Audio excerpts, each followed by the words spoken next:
stereo. I like it. Thank you. If you have cards to write on, go ahead and write on those. And while you're doing that, and just before I ask the panel for their comments, there is a great children's book called Maybe Yes, Maybe No. And it starts out talking about the difference between rules and principles. Rules tell you what to do, and principles help you decide what to do. And I think that in both of these talks, we're being treated to an idea of how to think about expressing where we're coming from and what we believe. So do people on the panel have comments? I'll give up one of my mics. Please. It always surprises me how many theists want to know, aren't you just totally upset about not believing in an afterlife? And the short version I give sometimes is, as much as I like harp music, I like sleeping in better.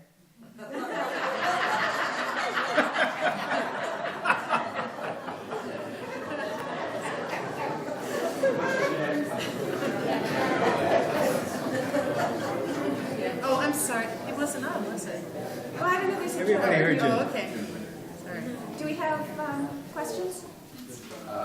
Still reading. I can give you one of them. One of the questions that's being asked, and it gets to the order of the program this morning and this afternoon. It's focused at Greg, but really could apply to the entire panel. As a Jewish humanist, how much of your Jewish identity do you impart to your humanist community at Harvard? And one of the theories of the program for the day was to really look at the three key terms in each of the three sessions. The key terms in the program were secular and humanist and Jew. And so we're focusing in the first session on secular, on the second session on humanist, and in the afternoon, when we come back after lunch, we'll focus on the new Jewish identities that we'll explore. It's not to say you can't answer the question now. But it was interesting that of the questions we got in the first session, a number of them were, well, how do you positively articulate your values? And my answer was, hold on a minute. That's exactly the next session. So if the panelists feel free, I mean, we didn't really talk very much about, except in passing, how the Jewish inflects either the secularism or the humanism. And Jacques did talk a bit last night about how our DNA and experience as Jews has predisposed us both to the church-state separation secularism as well as the anti-authoritarian secularism. But I'm curious for any other reactions to that particular question of what kind of Jewish and how do we keep the Jewish connected to all of these marvelous ideas of philosophy, mortality, and positive action? Yeah, I didn't get to that much. I mean, I'm also sort of learning and look forward to learning with you as I get your comments later. It's a new experience. You've written a 200-something page book, and how do you edit that down to anything, really? It's worth presenting. But for me, my work at Harvard is primarily humanist work. I do multicultural work, is what I would look at it like. I work with people from many, many different backgrounds, and I think that one of the things that I talk about, and I talk about Camus and de Beauvoir and a number of those thinkers that Ron, there are a number of things Ron and I have in common, including Epicurus, but I also talk about humanism going back to the ancient East, in India with the Charvaka and the Lokayata. I talk about humanism in African American culture and in Chinese culture, in Confucian and Taoist culture, in all sorts of things.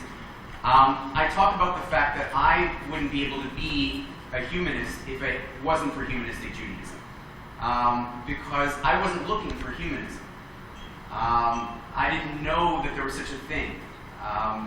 My father never knew that there was such a thing. I found humanism through humanistic Judaism, and not only was that, is there sort of that coincidence of meeting Ben, but there's also the broader issue that I think if we're going to know something about humanity, we each individually have to know something about who we are, what our past is.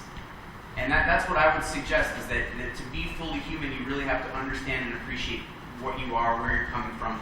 That's what I try to tell my students, but Yeah, no, the truth is, I mean, I'm sort of working on broader issues right now, and I think that we need to do more to create the space for humanistic Judaism with me and with everybody else.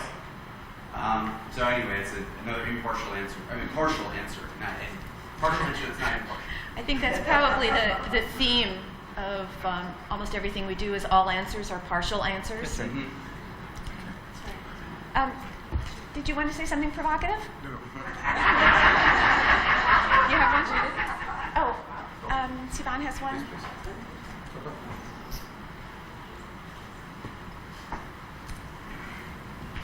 I think that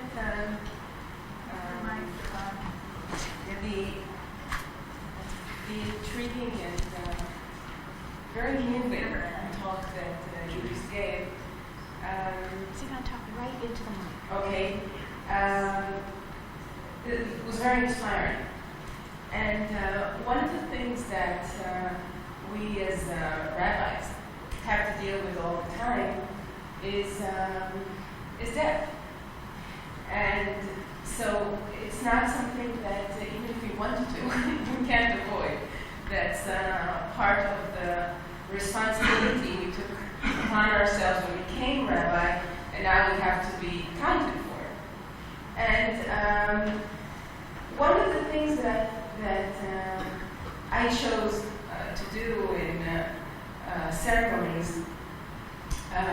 was to put together a short, a concise sentence. I'll say it in the Hebrew and I'll try to translate it into English the best I can.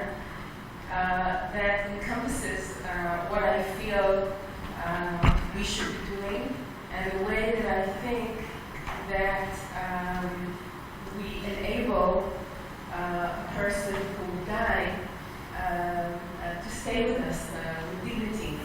And the sentence is, Alav HaShalom ve'aleinu hazikaron. Help? I won't go into the roots of this, but some of you probably recognize it. But the idea is that we now say goodbye to someone, but shalom is also peace. And we take upon ourselves the responsibility of the memory. And a person, other people stay alive in our memory. And that's why we are responsible and accountable for that. And the other element that made this very important time for me was certainly listening to Greg. We are launching a virtual book, because we can't see it, but it's here. And it's very exciting for me as an educator to be a part of Greg's journey, seeing some of the seeds and hoping for the future. And again, a small message from your friends in Israel. It's a bit heavy. No. As you know, some of you, Greg wrote a very intriguing paper while he was studying to become a rabbi. And he revitalized the long discussion that was going on in Israel. What is going on with singing in Israel? What does that really mean for people in Israel to sing? Because many times they sing songs from the Bible or citations from the Mishnah or the Talmud, not realizing that that's the Mishnah or the Talmud, but that's certainly part of our culture, which I hope to talk a little bit about tomorrow. But this is a present from us, Greg. These are 5 CDs of all the music that has been written in Israel with songs from the Bible. So, Mazakel Greg, there you go.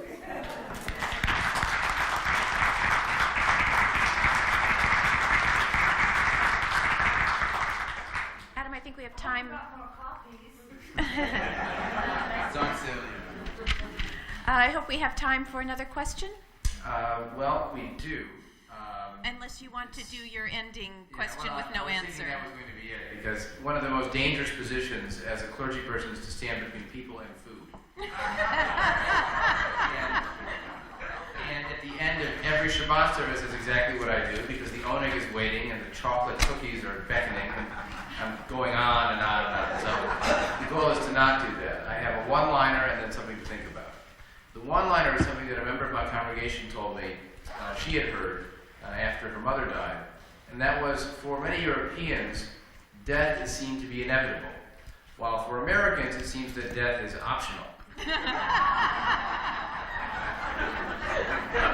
imagine that it will never apply to us. I think that what we need to explore when we're talking about articulating humanism positively, and there were a number of questions in what the audience submitted about how do we say this positively? How do we articulate who we are and who we're not? Why all this talk about God? I thought it was about something else, about what we do, and we spent a lot of, the word God is one of the most popular words in the morning.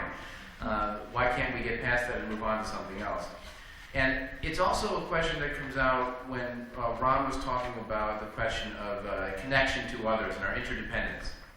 There's always a balancing act between the community and the individual.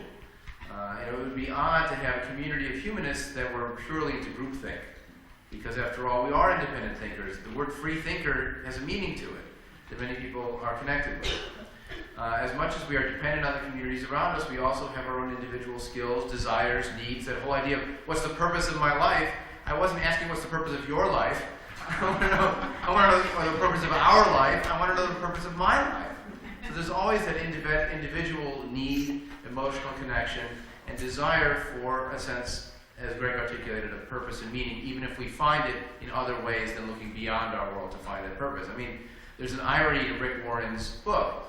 He says, it's not about you, except for the entire universe was designed so that you would have a purpose. So it's not about you, but it's all about you in some ways. And our chutzpah is to say it's not about you, it is about us, but it is also about you as an individual. It's good that Ron highlighted the parallel between the social determinist perspective and the religious perspective, where if all we are is what we are produced from before us, and we are dependent on everything beyond us, whether you call that God or whether you call that evolution or natural forces, it can be in some ways debilitating to our sense of self. If all I am is dependent on the things around me, then I don't have the kind of autonomy and independence that we're hoping for. When Jacques and I were talking about this conference some months ago, he mentioned, one perspective I don't see on the panel is someone on the right wing who still identifies as a secular person.